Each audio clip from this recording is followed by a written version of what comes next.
안녕하세요. 김경자 시의원입니다. 8월이 이렇게 다 지나가는데도 아직도 무덥네요. 날이 이렇게 무더우니까 몸이 축 처지고 굉장히 무겁게 느껴져요. 팥빙수가 눈앞에서 아른아른거려 먹고 싶어지는데, 지난 시간에는 내 자녀와 의사소통하기에 대해서 얘기를 나눴죠. 말 한마디가 상처된 것이 응어리가 된다면 오래오래 남는다는 거. 그래서 우리 자녀에게 그 따뜻한 말, 또 내 감정을 나타낼 수 있는 말, 그런 말을 좀 나눴으면 좋겠어요. 이번 시간에는 죽음에 대해서 한번 얘기를 나눠볼까 합니다. 우리나라는 유교 영향으로 이상하게 죽음에 대해서 얘기하면 소위 말해서 재수없다란 말을 했어요. 그래가지고 이 죽음에 대해서 얘기조차 꺼내기를 않게 됐어요. 그럼 제가 오늘 왜 죽음에 대해서 얘기를 하게 됐을까? 고령화 사회가 되었어요. 고령화 사회라는 건 뭐냐면 이제는 보통 9988 234예요. 그럼 죽음이 뭐냐 이거예요. 죽음이란 무엇이냐. 이제 의학적으로 두 가지가 있어요. 그죠? 죽음이라는 건 소위 말해서 생명의 그 신진대사 그런 것들이 완전히 할 수 없도록 거의 소멸됐다는 거. 근데 정신적인 죽음도 있어. 우리가 보통 왜 죽음이라면 잘 쓰죠. 배고파 죽겠어. 너무 즐거워서 죽겠나? 보고 싶어 죽겠어. 이상하게 죽겠다는 말을 참 많이 쓰죠. 네. 왜 그 길을 많이 쓰는지 난 그거는 지금도 약간 의심이야. 아마 죽음에 대해서 일부러 그랬는지 모르겠지만 하여튼 근데 정신적으로는 내사. 사실은 사는 게 아니죠. 네. 그러나 지금 제가 말씀드리는 건 완전히 떠나는 거. 육체와 정신이 완전히 떠나는 죽음에 대해서 얘기를 해보자 이런 얘기야.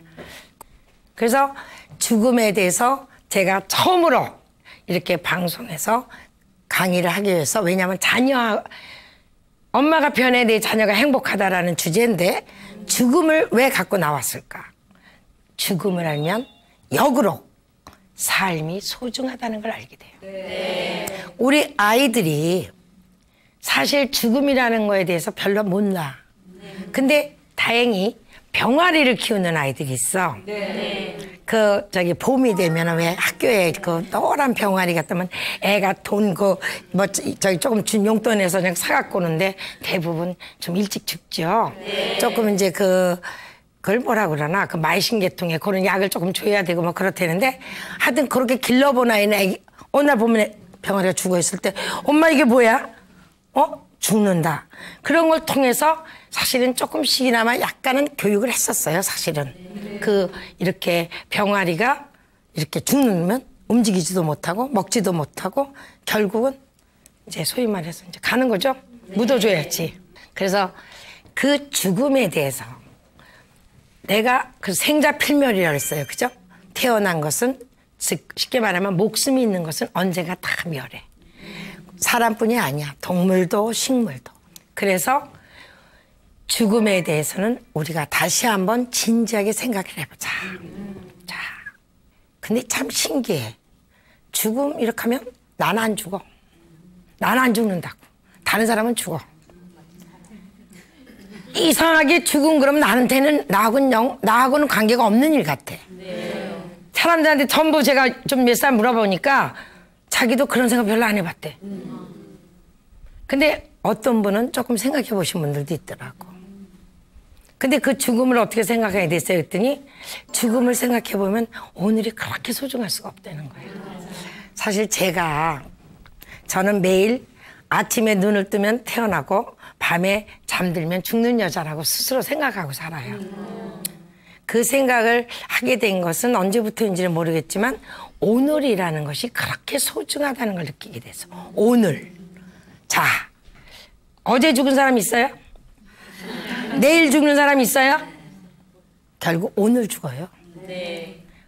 내일은 오늘 죽은 사람이 그렇게 갖고 싶었던 오늘이 어제였다. 그러니까 아니잖아. 내일이었다 그러잖아, 오늘이. 근데 어떤 사람이 죽었다는 사람, 죽은 사람을 말할 때 어제 죽었지. 그 사람도 죽은 그 순간은 오늘이었어. 그 사람 인생에서. 그죠? 네. 그러니까 오늘을 저는 그렇게 해서 갑자기 그 생각이 들더라고. 눈을 딱 뜨면 태어났어. 삼생이년이란 말이 있어요. 과거생, 현재생, 미래생 3생 인형을 해. 그래서 처음에는 제가 그래서 와, 그럼 난 과거에 뭘로 태어났지? 그럼 지금 현재의 내 삶? 그럼 내 생은 뭐야? 그러다가 가만히 생각을 해보니까 어제도 과거생이야. 오늘은 현재생이야. 그럼 내일은 내 생이야. 그럼 자, 내 생은 어떤 결과냐? 오늘 내가 어떻게 사는 거에 따라서 내일이 돌아오는 거예요. 그럼 어제는 어떤 일이 있었나? 오늘 가만히 생각하니까 어제 누구하고 만나고 무슨 일이 있어서 오늘 약속을 해놨어? 분명히 어제 일과 연관이 돼. 그럼 어제의 삶이 오늘의 삶에 영향을 주잖아요. 우리는 야, 과거 생을 어떻게 알아? 그 생각을 해보세요. 어제 생을 알면 오늘 생을 알 수 있듯이. 그러면 이제 크게 봐. 내가 태어나서 죽는 날까지를 현재 생으로 봐. 이건 이제 크게 폭을 보는 거예요. 그러면 내가 태어나기 이전에 태어난 과거 생을 뭘로 볼 수 있냐면 내가 태어나서 지금까지 사는 이 과정을 쭉 보면 내가 과거 생에 내가 무엇을 한 것인가를 약간은 미추어 볼 수 있다는 얘기야. 그 다음에 그럼 내상은 또 어떤 게 오나? 그럼 내가 태어나서 지금까지 참 성실하게 열심히 노력하고 뭐하고 살아온 것이 쌓여 있다면 내 생도 분명히 나쁘지는 않을 것 같아. 근데 맨날 싸움이나 하고 뭐하고 들락달락 어디만 들락달락하고 이렇게 산 사람이 내 생이 좋다라고는 아무리 미쳐봐도 별로 아닐 것 같아. 그러고 보면 결국은 맞는 말씀이야. 부처님 말씀과 또는 성현들의 말씀이 맞는 것 같아요.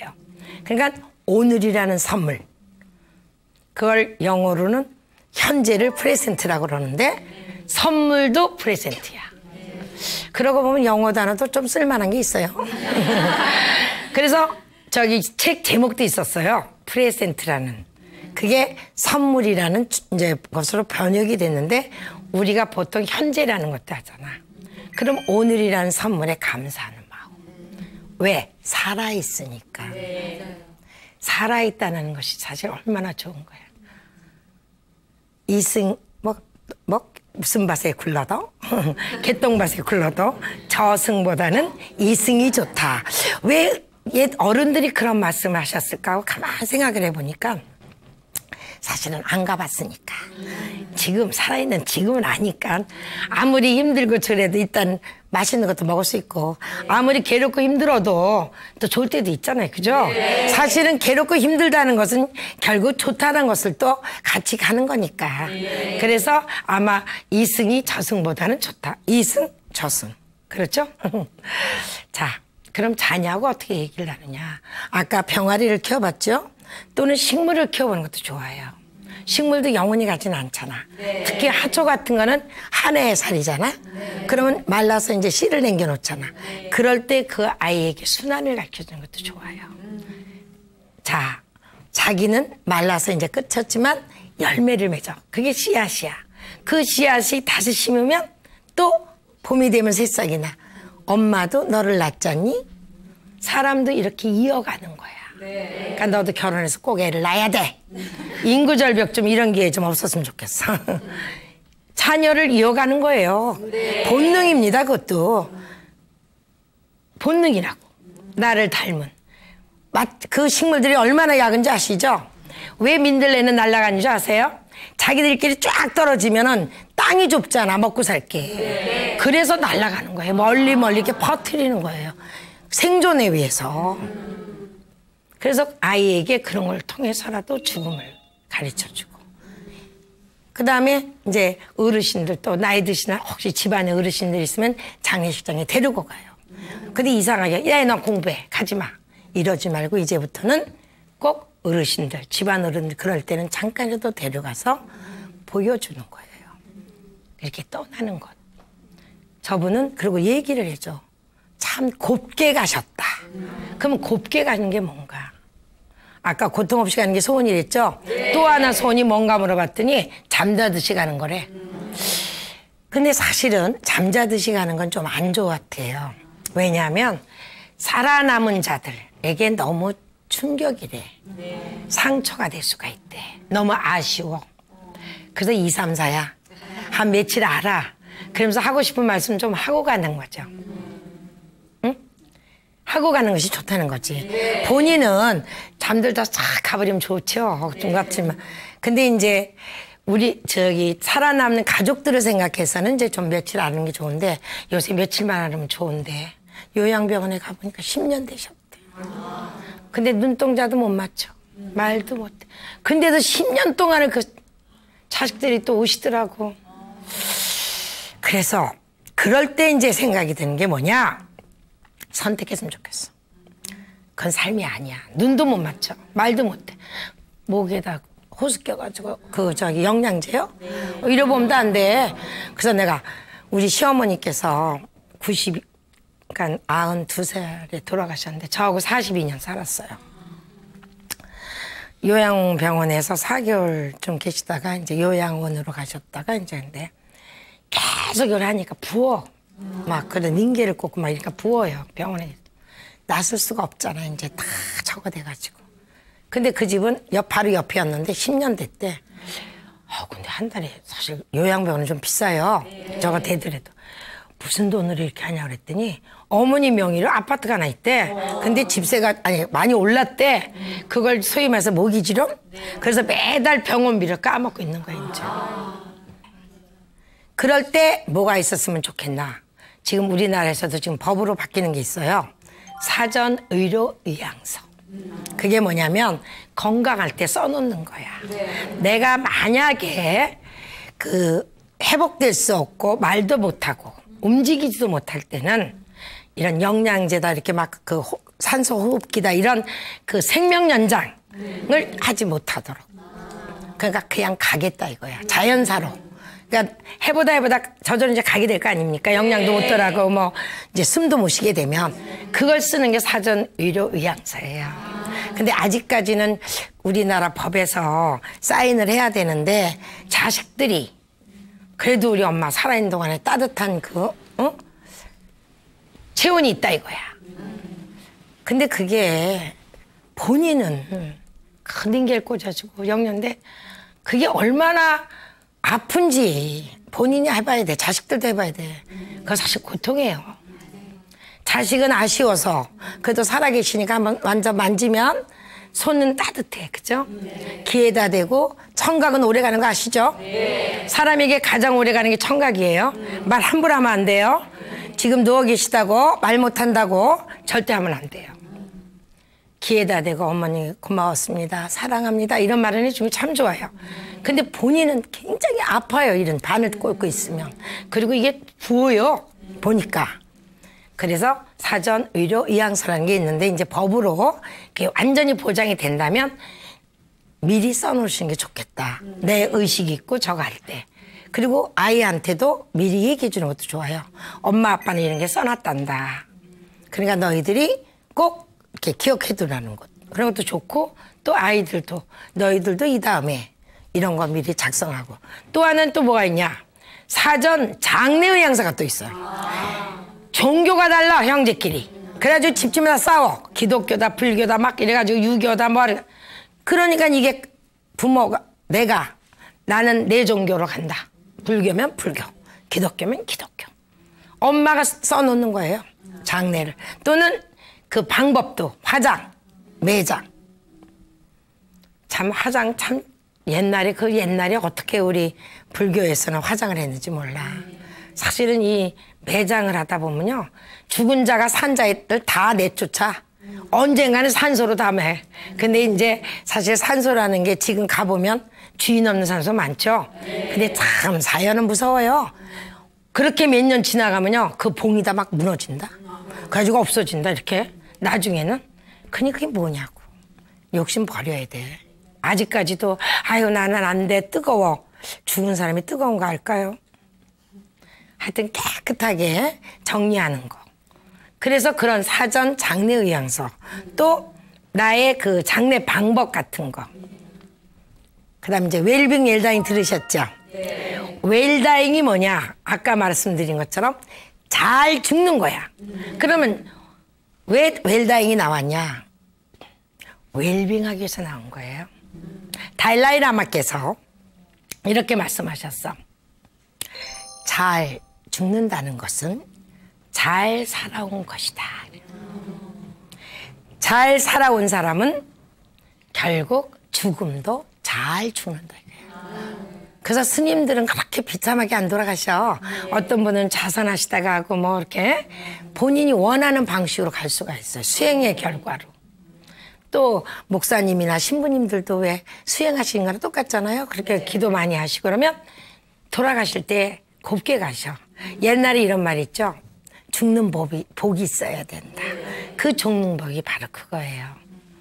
9988-234 수명을 다 한 다음에 1000명을 다 한 다음에 한 며칠 앓다가 조용하게 어떤 할머니께서는 저녁 다 드시고는 몸을 깎으시고 깨끗한 옷을 입으시고 자식들한테 전부 놓고 내가 아무래도 오늘은 가야 될 것 같다 그러더니 진짜 다 얘기하시고 그 다음에 들어누셔서 주무신 다음에 싹 가시는 분도 계시고 저 그런 얘기 좀 많이 들었어요.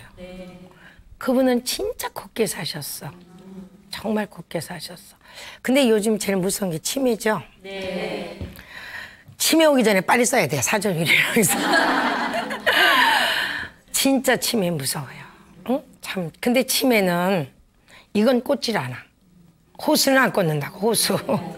치매는 호수는 안 꽂아. 그러나 그것도 이제 나중에 되면 저거 하겠지만 하여튼 그럴 때는 이제 미리 장례의향서를 좀 써놔야 돼.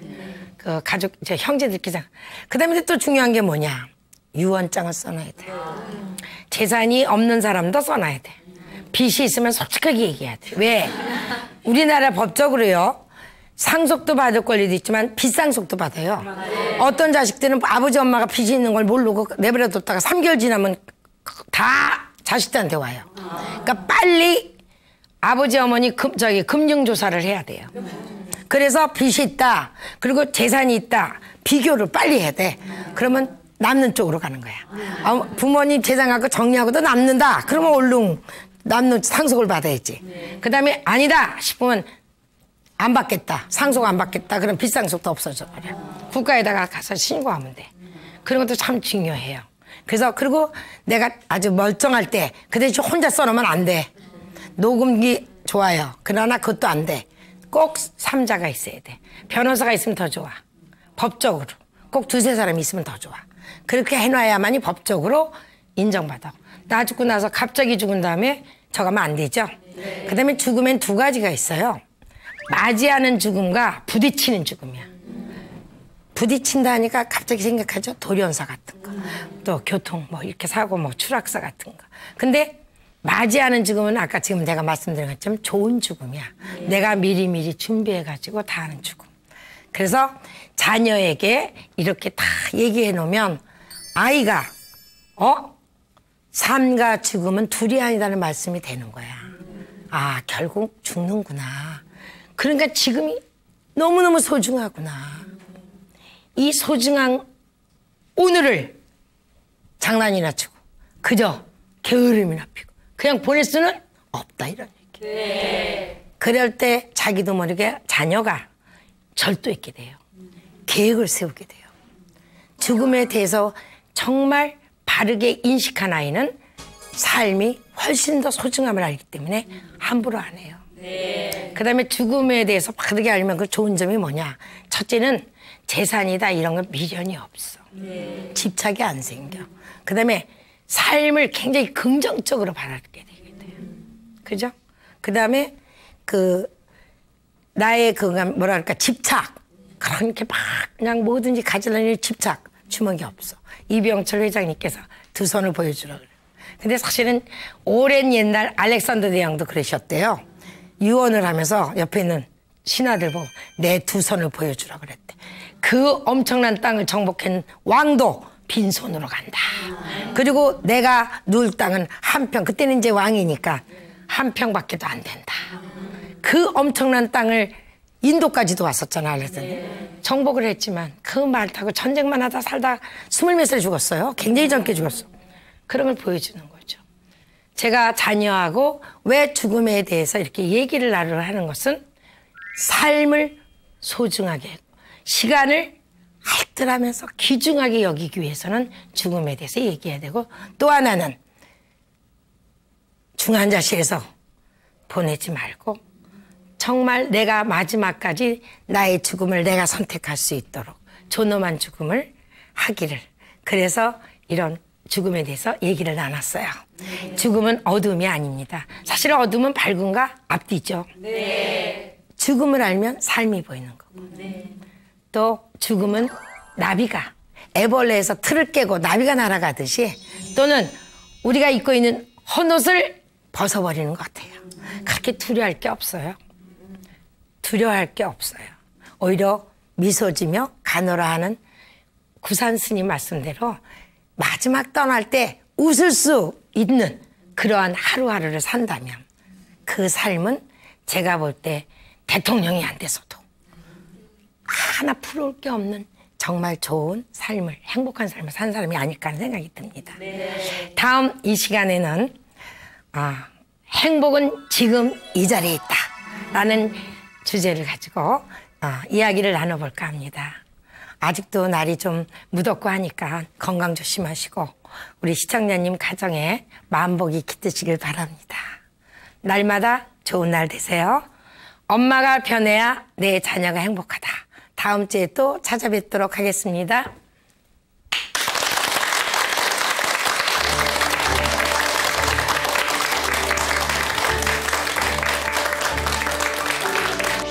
자, 행복이란 무엇일까?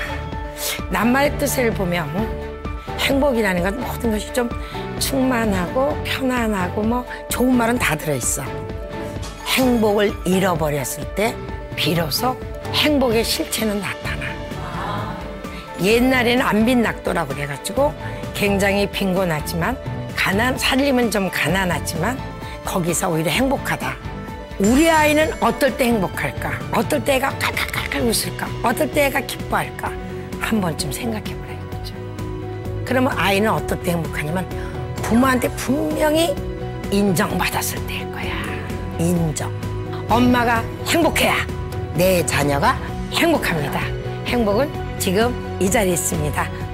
다음 주에 또 찾아뵙도록 하겠습니다.